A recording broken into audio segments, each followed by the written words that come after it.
Welcome everyone to the American Civil War Museum's Homefront Education Series, where we walk through the war with you. Now, I'm joined by Stephanie Arduini, our Deputy Director at the American Civil War Museum. My name is Joseph Rogers, and we're just going through 1863, aren't we? Absolutely. So as we've moved over to the next part of our exhibit, and really into the latter half of 1863, what are we seeing? What are we thinking about? So in our last video, we talked a little bit about the chaos that 1863 launched into, and that continues. A lot of people know about Gettysburg and Vicksburg, and those are in July 1863, and it just continues all of these different battles that are happening. It doesn't really make it clear which way momentum is swinging or not. And that goes to this common misconception, the way we like to write history textbooks, that talks about Gettysburg as a turning point of the war. But I think one thing to keep in mind is just as many people died after Gettysburg as died before Gettysburg. There was lots up in the air, and we'll talk a little bit in our next video about the presidential election coming up in 1864.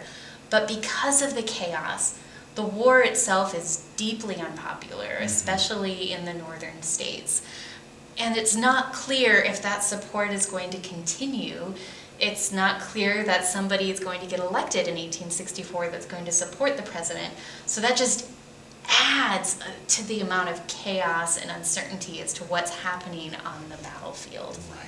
It is just a continuing time, and especially there are some gains. Obviously, the Battle of Vicksburg is the last stand successfully cutting off supplies from the western part of the Confederacy and the eastern part of the Confederacy.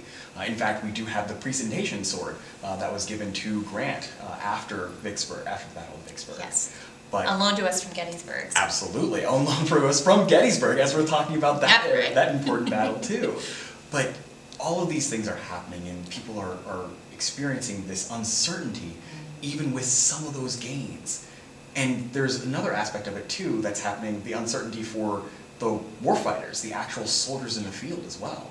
Can we talk a little bit more about that too? Sure. I think that it's interesting to think about, if you're a soldier and you're serving, how does that chaos that you hear about at home or about in politics and society impact your desire to serve? Does it recommit you to a cause that you're fighting for? Does it erode that support? Does it make you change your mind? One example that we hear about a lot is once emancipation becomes another aim of the war. It didn't start that way for the United States. The United States goes to war to keep the country together. But after issuing the Emancipation Proclamation, it adds the end of slavery as an aim of the war. But a lot of people didn't sign up for that. Right. And so the experience of United States colored troops who, because of the Emancipation Proclamation, are now in regiments serving in the war, they're running into a lot of these inconsistencies when they encounter prejudice in their units or within other regiments, and it impacts their experience.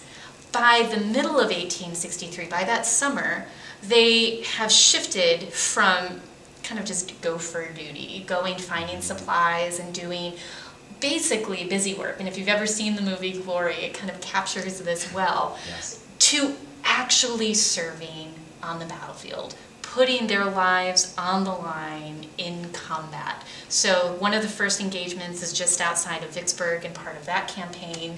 In August, you see the Battle of Battery Wagner down in Charleston, which is from the movie Glory. So units actually fighting in meaningful ways. Right. And that's important to see, especially because you've seen some people leave, and now you've got tens of thousands of new recruits, people who are now able to start taking command, and not command itself, but actually taking action and fighting on the battlefield. But their presence also creates another kind of problem too. Yes.